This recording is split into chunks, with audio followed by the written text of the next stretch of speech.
Underground Artist Network presentation of The Alien Blog. I am your host, CJ. We began receiving a series of emails from a man who calls himself Richard, who is 33 years old and from Iowa. Underground Artist Network was selected by this individual to receive his personal transcripts, which recount his extraordinary experiences with an alien named Sam and provide us a unique insight into the mind of this alien life form. We cannot confirm these writings are true, but have decided to present them nonetheless. For the record, Richard assures us, on his part, that these blogs are definitely real, and by sharing them, he has put in his life in immediate danger, but he is committed to recounting his incredible experiences with Sam, an alien who can assume any human form. By documenting and distributing these accounts, Richard believes he is both fulfilling Sam's wish to spread a message as well as safeguarded his very own survival and that of the human race. At Richard's request, we have taken on the responsibility of sharing his story with you, the general public. So here now are the writings of a man currently being held captive by an alien life form somewhere in the American Midwest. Let's begin the Alien Blog. The realization that Sam wasn't the beautiful human woman I had fallen in love with, but a dangerous alien life form, left me feeling utterly hopeless and devastated. The bullets that had always made me feel safe and protected against any threat proved useless against this creature, shattering my sense of security. As I lay there, my mind raced with thoughts of escape, of running away from this nightmare. The rational part of me knew that any attempt to flee could be the end of me in an instant. The alien's words echoed in my mind, the weight of responsibility pressing down on me. I had to cooperate, not just for my own survival, but for the sake of the entire human race. In that moment, I realized that maybe, just maybe, I could do my small part to help save humanity. It was a glimmer of purpose amidst the darkness, a reason to keep going despite the crushing disappointment of losing love once again. I had to be strong, not just for myself, but for the countless lives that hung in the balance, depending on the actions I would take in the days to come. I had to know one thing. Why me? Why did the alien species select a lonely farmer in Iowa to help them determine whether the human race deserved to continue? Why Iowa? Wouldn't a bigger city provide a better perspective on what we are or are not doing to make this place better? I asked the alien. Decision to center our experiment on a small, seemingly insignificant location like Iowa, and specifically on a solitary farmer like you, Richard, was not made lightly. We understood that the hustle and bustle of big cities, with their corruption and greed, were significant contributors to the damage being done to Earth's atmosphere. However, we already had ample evidence of the daily destruction caused by those consumed by their materialistic existence, their jobs and societal standing meaning everything to them. Instead, we sought a more natural perspective, one that could only be provided by someone like you, Richard, someone who had lost everything, who had nothing left but the land and his own thoughts. We believed that his way of thinking and his outlook on life would serve as the perfect barometer to measure whether there was still hope for humanity's continuation. Furthermore, we recognized the scope of our experiment would not be limited to this single farmhouse. Rather, it would extend to numerous locations, each providing invaluable data to inform our final decision. In selecting you and this farmhouse, we were not only choosing a single test subject, but also a representation of countless others like you, individuals who, despite their seeming insignificance, held the key to understanding the true nature of humanity and its potential for redemption. The alien's intention may have been to make me feel proud of being chosen, but it had the opposite effect. Everything Sam said only emphasized what a loser I was, against to its silence of 1930, insignificant and unnoticed, with nothing to lose. If I disappeared from this planet tomorrow, no one would even notice. I was perfect for these aliens' experiments, but not in a good way, of course. I needed to know how Sam could take human form, which she slipped back into for my comfort, even though sex was no longer an option between us. When in human form, how could she simulate the act and pleasure of sex? This question burned in my mind because, although she felt nothing, it had felt amazing to me. Our alien race has spent millennia studying and observing various life forms across the universe, including humans.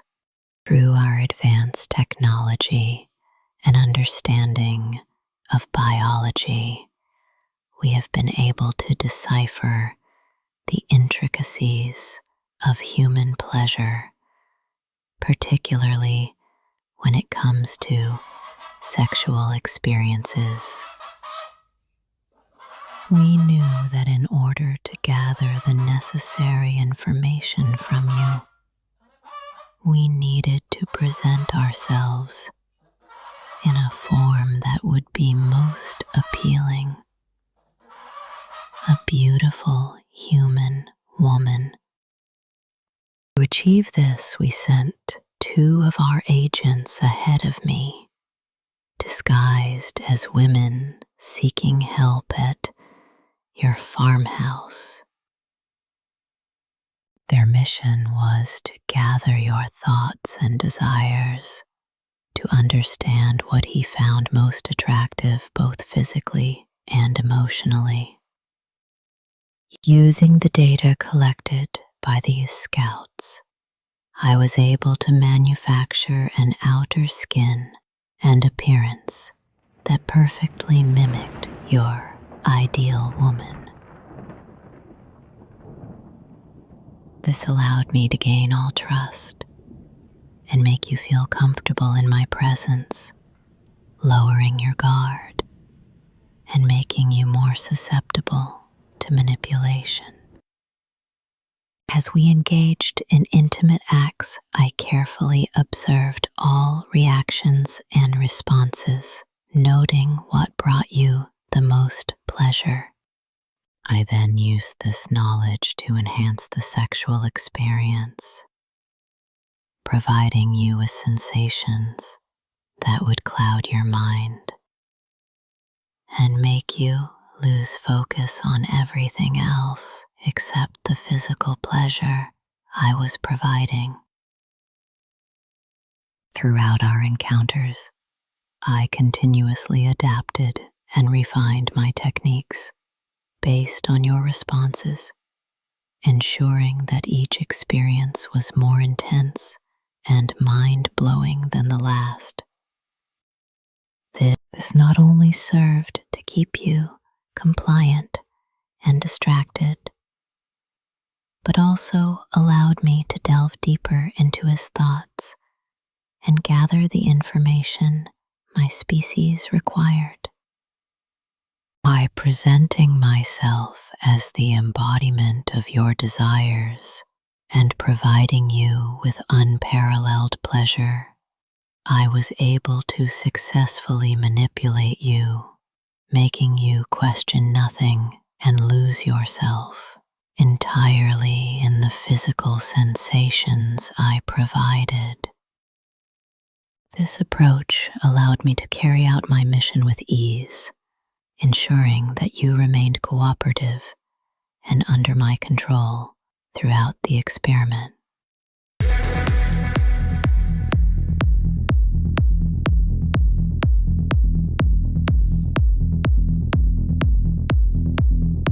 To the Underground Artists Network's presentation of The Alien Block. This is your host, CJ. Let's go ahead and continue with the transcript, presented to us by the gentleman named Richard, who is currently being held captive by an alien in the American Midwest. The alien had a knack for making me feel awful and used, like I was nothing more than a tool to them. There was no emotion or concern for my feelings, only a cold, detached interest in gathering facts. If they were going to probe me for information, I decided to do some fact-finding of my own.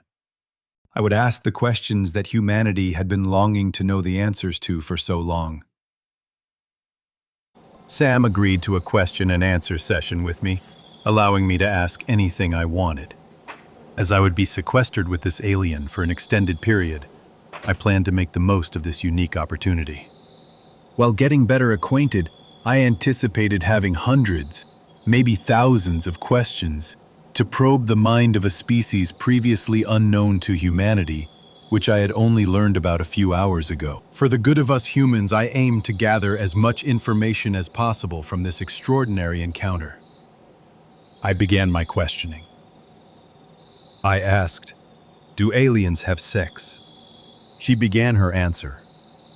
In our alien race, sexual experiences and reproduction are not based on physical contact or flesh-to-flesh interactions. Instead, our encounters are rooted in a cerebral exchange of brainwaves that stimulate the body in various ways, leading to an intense and pleasurable experience. When two aliens wish to engage in a sexual encounter, they enter a state of deep mental connection, transferring their thoughts, desires, and sensations through a complex network of brainwaves. This process allows them to experience a wide range of physical and emotional responses without ever making direct physical contact. As the cerebral exchange intensifies, the aliens may feel as though they are floating off into another dimension, where they can join each other in a limitless array of desirable locations. In these alternate realms, they can engage in an unlimited number of cerebral energy exchanges, each one heightening the pleasure they experience together. The decision to bring a new alien being into existence, what humans might refer to as having a child, is made by our Supreme Leader.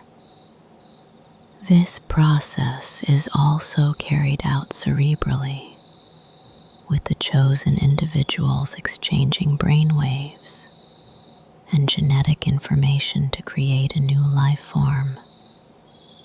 In our alien society, everything revolves around the exchange of brainwaves rather than physical touch or flesh-to-flesh interactions. This cerebral approach to mating and reproduction allows us to experience a depth of connection and pleasure that goes beyond the limitations of the physical form, creating a truly transcendent experience for all parties involved. The idea of experiencing pleasure without physical contact was mind-boggling to me. As humans, the sense of touch is so empowering that the thought of other beings experiencing pleasure without it seemed impossible. Yet, this alien not only explained that it was possible, but also piqued my curiosity to experience it myself. As strange as it seemed, I harbored a deep thought that maybe one day I could partake in this with Sam. I was shocked to discover that I wouldn't have to wait long. Sam, being able to read my mind, could sense that my thoughts were consumed by visions of aliens engaging in cerebral sex. As an alien, Sam had an innate desire to maintain an advantage and assert her species' dominance, reminding other beings that they are in control and dictate the course of events. She gently grasped my hands, her touch sending a surge of anticipation through my veins. With a whisper, she instructed me to close my eyes, and as I did, the world around me faded into darkness. Sam's voice, soft yet filled with an otherworldly power, announced that she would, to the best of her abilities, grant me a glimpse into the extraordinary experience that her species was capable of sharing. I stood on the precipice of the unknown, ready to plunge into a realm of sensations beyond human comprehension, guided by the enigmatic being who held my destiny in her hands. As Sam took my hands in hers, a surge of anticipation coursed through my veins. She gazed into my eyes, her own filled with an otherworldly intensity, and whispered for me to close my eyes. As I did, the world around me faded into darkness. Suddenly, I felt a tingling sensation at the base of my skull, like 1,000 tiny electric currents dancing across my brain. My body began to feel weightless, as if I were floating on a gentle breeze. The darkness behind my eyelids gave way to a soft, ethereal light, and I found myself standing on a pristine beach, the warm sand beneath my feet, and the sound of waves lapping at the shore. Sam appeared before me, her form shimmering and translucent, like a mirage made of pure energy. She smiled, and I felt a wave of euphoria wash over me, emanating from the very core of my being. As our minds intertwined, I experienced sensations I had never known before. A symphony of pleasure that resonated through every fiber of my existence. We moved together, not physically, but mentally, our consciousness merging and flowing like the tides of the ocean. Each thought, each desire was shared between us, amplifying the intensity of our cerebral union. The world around us shifted and changed, reflecting the deepest desires of our combined psyche, a kaleidoscope of colors, shapes, and sensations that defied description.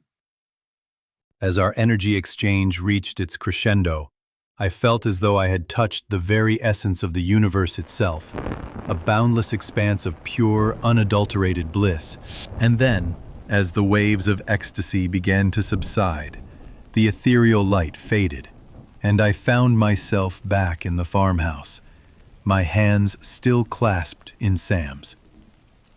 The experience left me breathless, my heart racing, and my mind reeling from the sheer intensity of our cerebral encounter.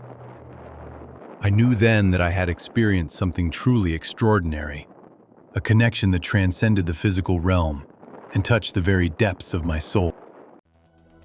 This marks the final submission for this session of the Alien Blog. This is the Underground Artists Network. I am your host, CJ. We look forward to Richard's next email, anticipating more of his recorded experiences as he continues to share them with the world. Through his blogs, Richard seeks to validate his existence and help humanity avoid extinction at the hands of a superior alien species that could determine our fate at any moment. A reminder, we do not know how long these alien blogs will continue or what their content will reveal.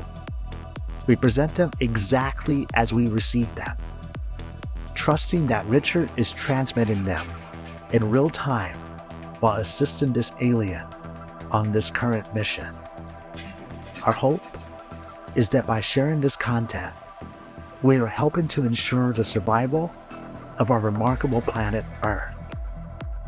We are grateful for the chance to meet here again and share future blogs. If you experienced a real-life encounter or witnessed an alien sighting, contact us at ttmproductions@outlook.com and we can talk about it. Until then, share us each day, spread love whenever possible, and have a wonderful night.